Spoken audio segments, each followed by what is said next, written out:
It's not just that what is currently going on in Canada is absolutely shocking, it's that it was shockingly predictable in the first place.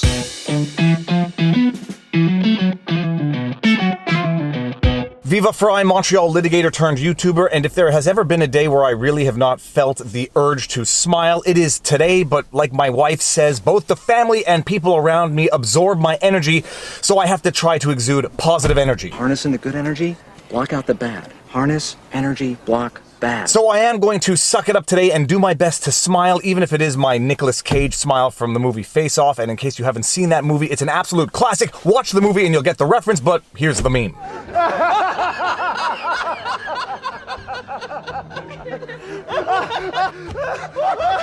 Jesus Christ, great. So what is going on in Canada? It is to some extent more of the same, except it's getting worse, this time starting with an incident that occurred in a Canadian Tire in Burnaby, British Columbia. Apparently there was a maskless customer who entered the Canadian Tire, refused to put on a mask, and apparently refused to leave when asked to do so by the employees, and what ended up happening will just blow your mind. Here's a little bit of a snippet from the video that went viral. Touch me! You're gonna take your hands off me now. You are going to remove your hands from my person now. You're pushing me. Get your hands off of me. I can't breathe. You're choking me. Somebody film this, please. Nobody's choking. Film this.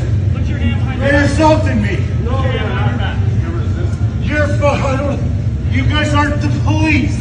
If you want to watch the entire incident, I'll post a link to the video in the pinned comment, but just appreciate what is going on right here. You have 3 Canadian Tire employees who are physically subduing a man, and one of them seems to have a pair of handcuffs in his hand. Now, I used to work at Sports Expert, and as far as I know, we did not get employee-issued handcuffs. Does Canadian Tire actually issue handcuffs to its employees, or are these employees going absolutely rogue and came to work with handcuffs? I don't know. I suspect Canadian Tire is going to have some serious questions to answer, and I do genuinely hope that they have to answer in a court of law. Employers can, in fact, be held liable for the wrongful acts of their employees. It's a concept known as vicarious liability, where the employer is held responsible for the wrongful acts of the employees carried out in the context of their employment. After having watched the video, part of me does in fact want these employees to be held personally responsible, but the better part of me knows that Canadian Tire has the far deeper pockets. And how does the mainstream media report on the incident? The Abbotsford News. Video. Man arrested after allegedly punching Burnaby Canadian Tire staff over mask rule. Mounties received reports Monday of a customer having punched more than one employee. Now, I am a lawyer, and for those of you who have been following my channel for long enough, you know that I frequently say there are typically more than 3 sides to every story. There is the plaintiff side, there's the defendant side, there's the side that the judge determines to be reality, and then there is actual reality itself. As with most stories, I have no doubt that there probably is more to this story. I don't know what preceded the video. All that I know is that based on the video alone, based on what the individual is saying in the video, I have my doubts as to whether or not he punched several employees prior to them neck-locking him. And if this customer assaulted those employees, the only way I could see that assault happening is if he assaulted their arm with his neck. To be continued, we will see what happens with that story, and my goodness, do I wish that that was the only shocking story of the day, but alas, there is another, even more shocking story coming out of Montreal. CTV News, Montreal News. Man charged with sexual assault at Montreal quarantine hotel. Woman says she felt, quote, helpless, end quote. I want everyone to fully appreciate the euphemisms that are now becoming commonplace in mainstream media. A quarantine hotel. What is a quarantine hotel? It's a place where the government is forcing you to be, detaining you. It is a prison. I don't care if it's in a hotel. It is a prison. And when the government first announced these quarantine hotels, these government-designated quarantine facilities, I said this was going to happen. I predicted this was going to happen. When people get whisked off to locations that are not being disclosed, bad things happen. It's not hypothetical. It's not theorizing. It is basic common sense. I did a video on this a while back when Nikki Mathis was whisked off from the airport and taken to a location that was not disclosed to her or her husband. I said, what, are we just supposed to trust these police officers? Because we're Canadian, we're all polite. Take me off somewhere where you don't let me know where I'm going, where you don't let my husband know where I'm going, and we'll all be cool. On the contrary, these are things that need the public scrutiny. It's not, you don't hide these detention centers and these quarantine facilities. They should have picket lines of media out there. They should be supervised, and they should be subject to public scrutiny, if for no other reason to make sure that there's no chicanery afoot and that people are not being abused. I cannot imagine being a husband or even being a woman being taken to a detention center and nobody knows where I am, and I don't know who I'm going with and who's there and what's going to happen to me there, and I'm just supposed to, because we're nice, polite Canadians, I'm supposed to trust the security that takes me there.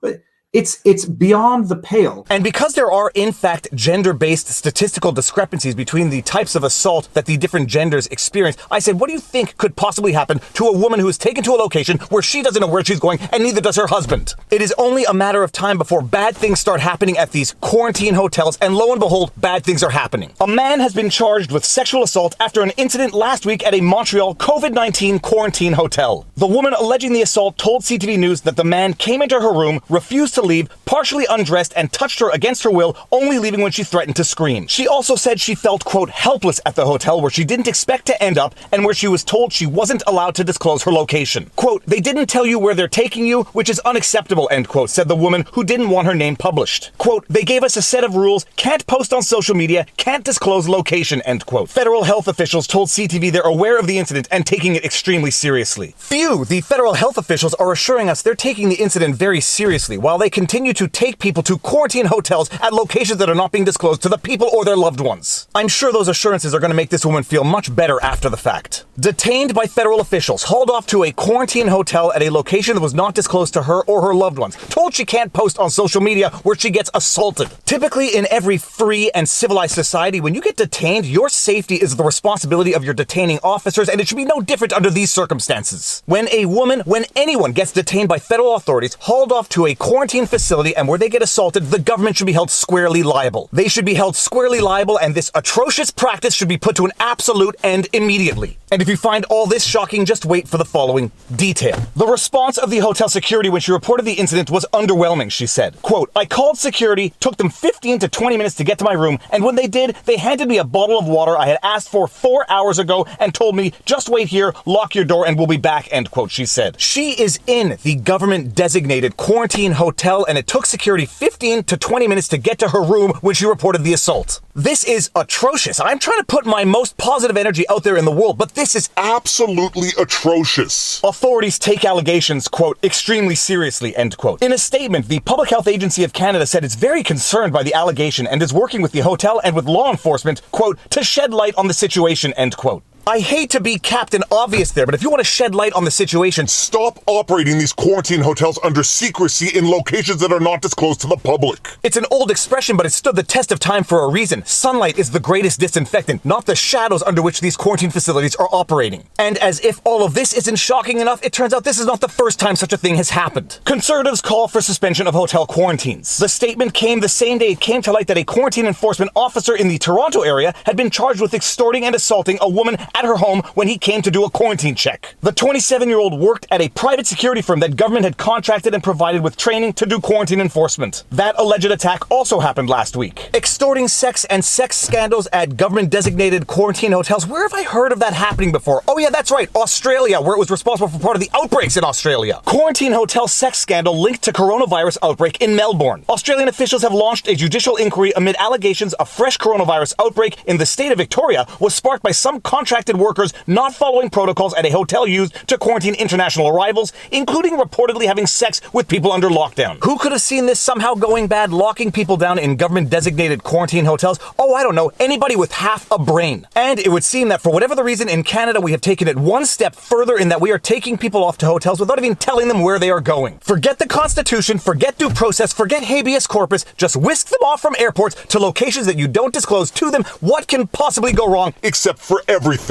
All right, and you know what? I think I might actually feel a little better after that vent, but please go ahead and share this video so that people can truly understand and fully digest what is going on in our country. It is not tolerable. I don't want to make any hyperbolic comparisons to other repressive regimes because from what I'm told from people who actually live in other stereotypical repressive regimes, they're not even doing this there. This is all intolerable, it is unconstitutional, and it is objectively dangerous, and it has to stop yesterday. All right, and with all that talk about sunlight being the greatest disinfectant, it's also the greatest source of vitamin D, which is very important, so I'm going to go out there and get some sunlight, walk a dog, take a breath, and maybe have a coffee, even though I probably don't need one. But if you like this video, please be sure to like, share, subscribe, hit the notification bell, give it a thumbs up, drop a comment in the comment section below because it feeds the algorithm. You keep using the word. I don't think it means what you think it means. If you want to support the channel, all of the standard support links are in the pinned comment. We've also got merch. Keep calm and vlog on, even if I'm not particularly good at that. Today, Robert Barnes and I do weekly live streams. We might start doing weekly Wednesday streams with guests. We have a page on Locals, vivabarneslaw.locals.com. I am also on Rumble. But more important than any of that, take care of yourselves, check in on friends and family, make sure everyone around you is doing well, and above all else, make sure you know where everyone else around you is, and now you know your vlog. Peace out.